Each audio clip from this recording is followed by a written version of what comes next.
September 2nd. I was greeted by frost inside my sawtooth this morning on the walls of the tent, so it's a chilly one. We've already got 2 deer about 80 to 100 yards bedded below us here. A little tink buck and a doe. Haven't seen anything big yet, but I'm gonna keep glassing, and I've got high hopes here that we'll turn something up good this year. Turn this year around. Make it a year instead of COVID and face masks. Make it a year of the giant bug.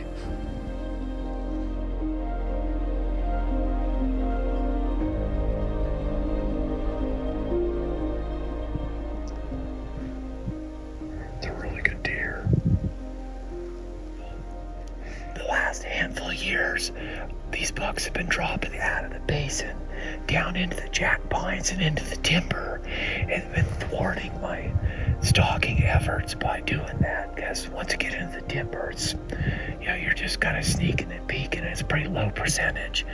But these deer are moving back further into the basin, and there's a lot of nice rim rock shelves in there, and I've stalked bucks in the past in there. So if these deer keep doing what they're doing, heading up in there and then bed down, we might have a good opportunity later this morning.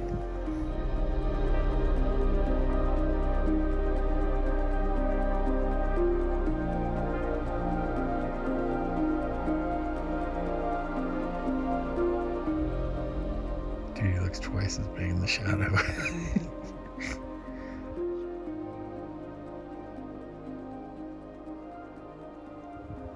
That's a heck of a deer.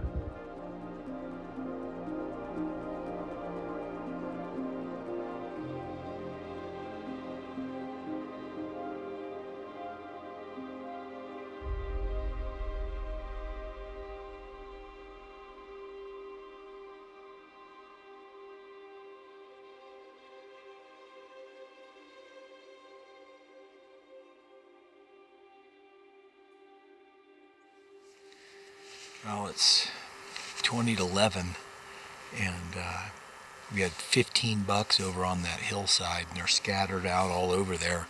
There was one really nice big 4-point, had a kind of goofy front fork on his right side, and he actually came down off the ridge and bedded down in some willows, so he kind of went out of play. One of the other big bucks is a nice 3-point, is bedded almost all the way to the top of the mountain, and he's the highest buck up there, and I'm debating whether to put a stalk on him. You see a buck that is just, a giant, would be by far the biggest buck I ever taken with a stick bow, and he's in the same basin, and you're going to go after a buck that's significantly smaller but still a really good deer. There's always that, the bird in the hand versus the, and so I think I'm going to do the bird in the hand and not leave it to chance that tomorrow or the next day or later in the week that deer might bed in a spot that I can stalk him, because I've got a stalk in a good position right now, and at minimum, if it doesn't play out, we'll get some cool footage. So I think that right there is enough of a criteria there to go after him.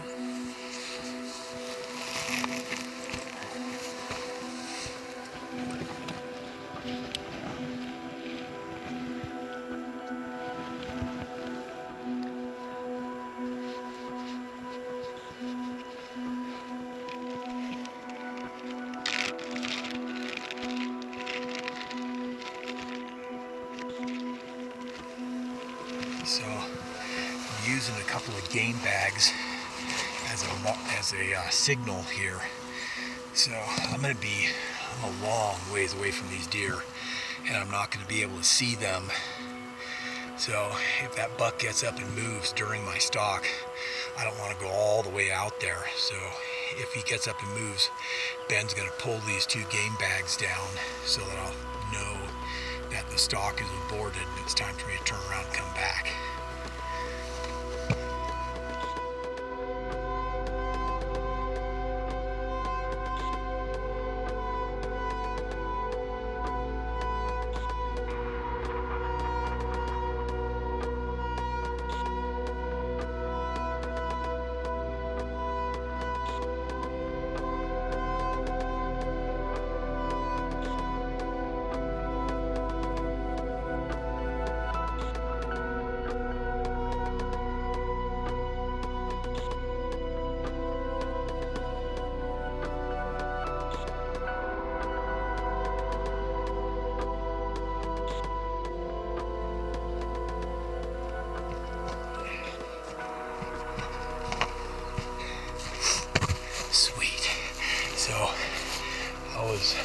almost halfway on the stalk to that big 3-point, and I was glassing down as I went to see if I could find that big buck, and sure enough, I spotted him bedded under the shade of a jack pine, and he's got good shade there. Should keep him shaded for at least a couple more hours.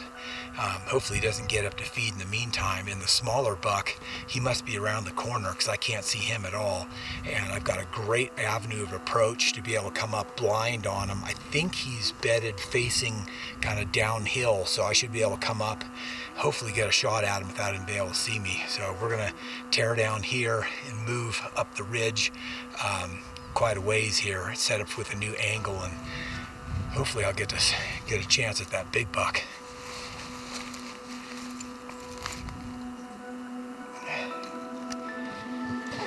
Dude, if I can get a crack at this buck, I'd be so stoked.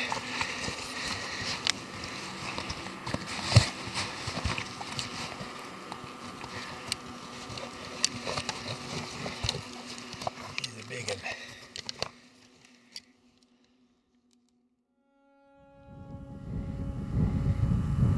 Alright, we got back down to where I dropped my bow, and that buck's still pitted the same spot. He's facing away.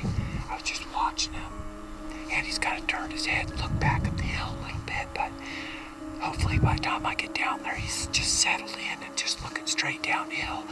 If that's the case, I got his body. That'll be exposed before his head as long as he's looking away from me. And if that's the case, I should have a good shot opportunity. And man, I'll tell you, if I've ever wanted one arrow to fly true, it's this one. Whew, no pressure, huh? All right. Good luck, buddy. Yeah, go get him.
I ever the one that said I don't like filling my tag on opening day, boy, that one come back to bite me. Ay, ay, ay.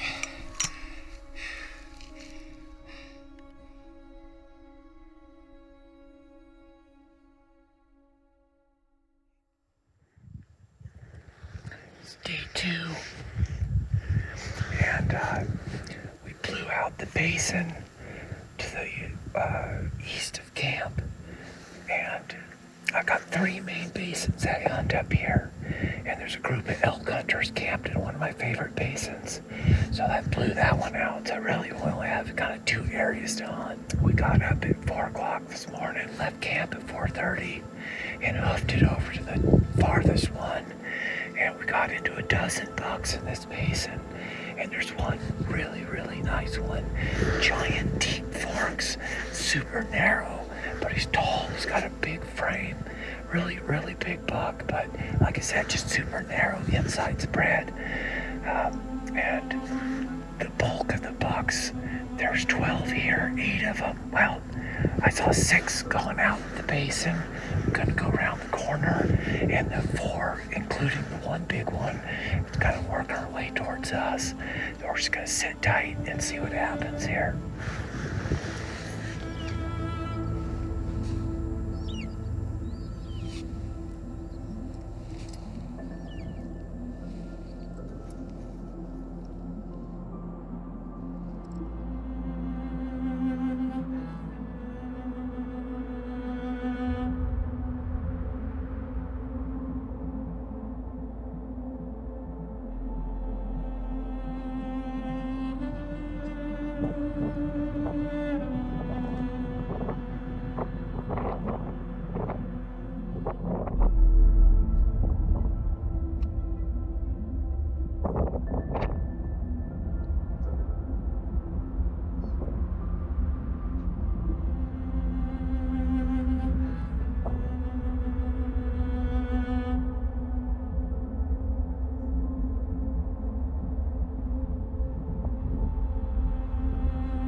We just popped over onto this ledge here to find some shade so we could kind of burn the rest of the day here without getting sunburned. And lo and behold, found a really nice big 4-point.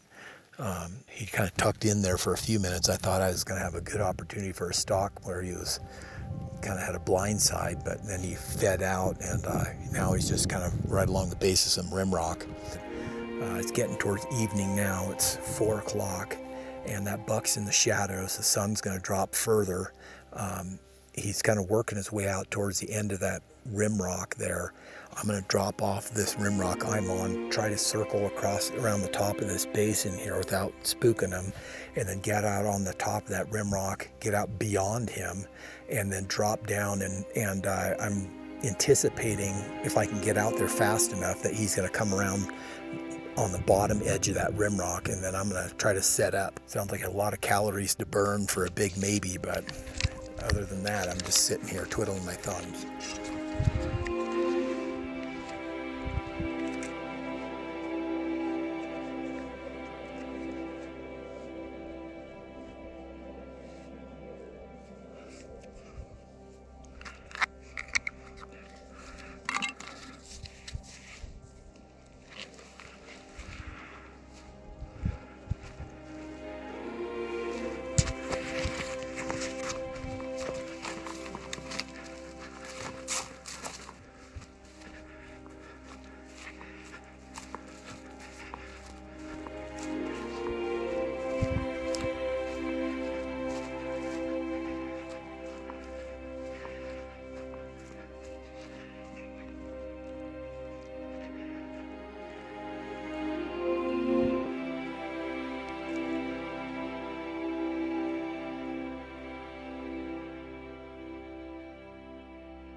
smokes.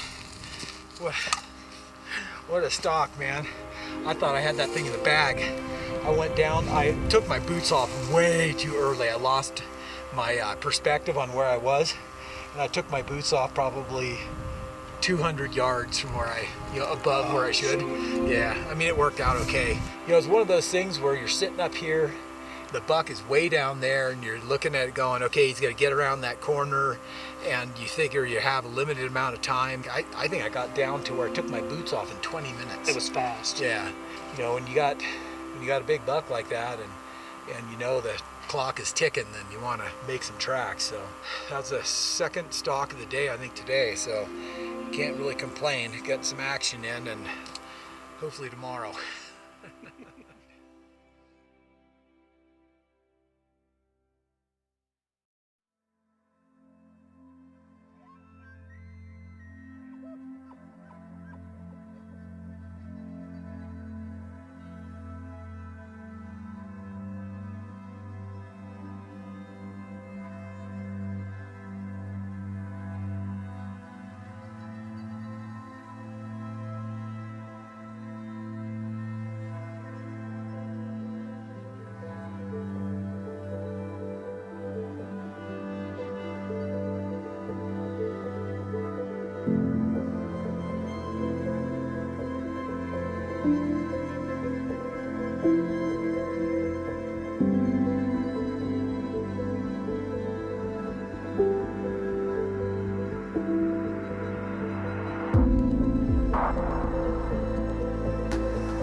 It's day 5, 11:30. We had a bunch of bucks in this basin this morning, but they all moved out around the side of the ridge and then down into the jack pines.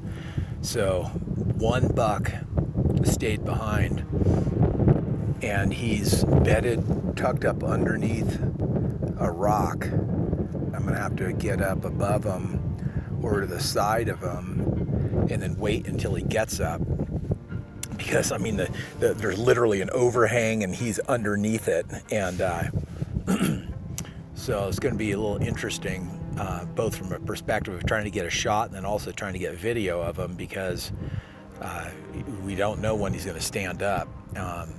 So hopefully we don't miss the video and or miss the shot opportunity. So a little bit of a long shot here, but there's nothing else going on, so we'll take that long shot. At this point, with the time starting to wind off the hunt here, we're not gonna be too picky.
day 5, and I worked my way around the ridge where I saw those bucks go around the corner this morning, and I looked into the maybe the second little drainage, second draw, and I spotted that hard-horned 4x3. And so if he's here, there's got to be more. He's down below me, so I'm gonna try and slip down here and look over the edge and see if I can find the rest of them. Got a nice 4-point feeding about 80 yards down the hill. I'm gonna slip into my socks here and try to cut the distance.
That certainly didn't go as I'd hoped. I just missed Stubby twice. He was the big 3x3 with the short main beams. The first shot was under 20 yards, but steep downhill. The second shot was 35, and I believe I shot to the right. Whatever the case, blown a couple of nice opportunities right there.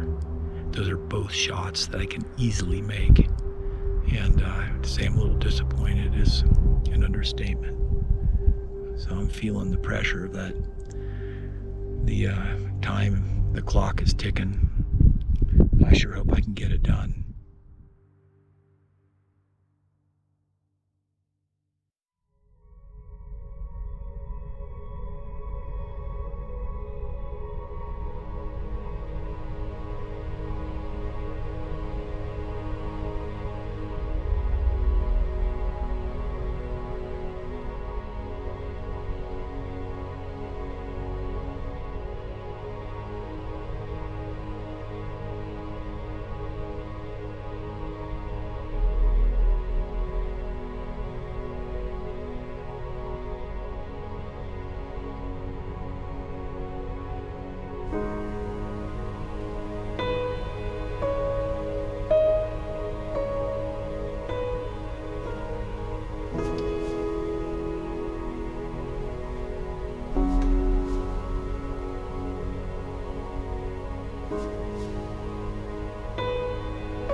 Well, it's Labor Day, and on the way up the ridge, got a weather update, and things are taking a turn for the nasty. So tomorrow it's supposed to start snowing, and snow for the next 2 days after that. We're supposed to pull out on Thursday, so it's supposed to snow from midday. It's actually supposed to start raining midday Tuesday, and then on through start snowing on through Thursday, which is going to basically shut us down because we won't be able to see anything in a snowstorm.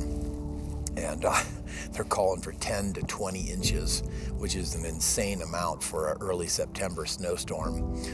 So basically, our hunt, instead of pulling out midday Thursday, now looks like we're going to be pulling out midday Tuesday, which means I've got today and tomorrow morning. So it just got the squeeze just really got tight. Not very happy about that. So we're gonna have to really push hard to make it happen today. So it's 20 after 10 on Labor Day, and it appears as though we've got a fresh fire going somewhere near us, because it is so smoky. I feel like I've already smoked a pack of cigarettes this morning. It's been blowing out of the same direction all night last night, and there's no smoke, and all of a sudden now this canyon's so full of smoke you can't even see the other side hardly. But I've got a group of bucks out on the end of the ridge here that I'm gonna go and try to make a run at here. I'm kind of running out of time, running out of options, but there's some good bucks in there, so at least I got that going for me.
We decided to pack up early and check out a few spots to hunt our way off the mountain.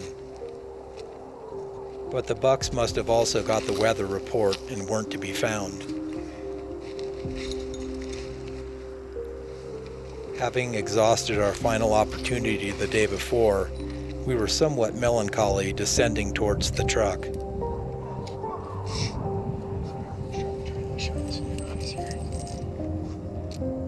The long trail down gives you plenty of time to reflect on your decisions and their direct consequences on your success.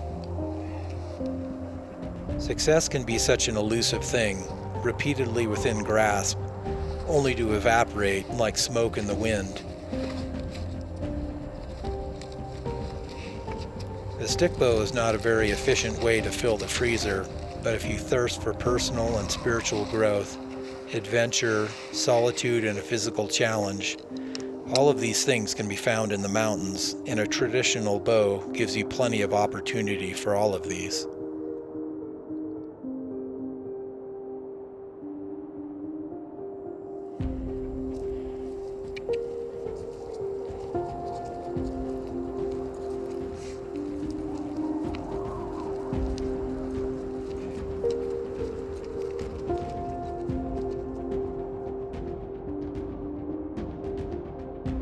These same mountains have changed little since the first white men pushed west. Driven by a wanderlust, searching for fulfillment, these same men and women have passed down DNA that for most of us has gone dormant, but for some of us, it has been too strong to ignore.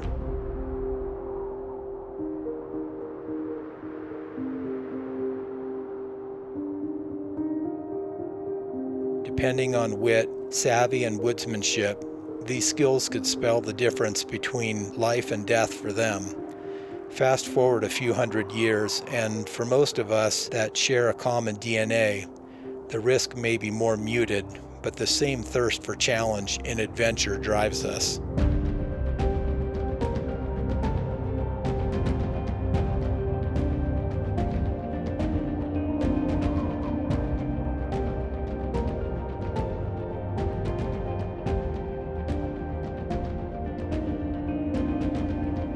What is it that pushes us to invest so much when the odds of success are so low? Perhaps it is the underdog spirit, the belief that you can succeed when statistically the success rates are impossibly bleak. Nowhere else was that on better display than the American frontier.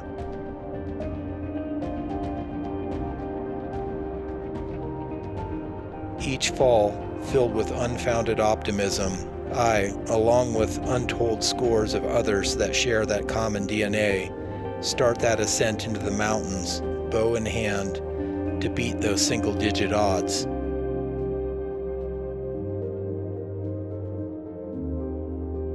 And if our time runs out before our tag is cut, we are already planning for the following season. Our spirit is unbroken.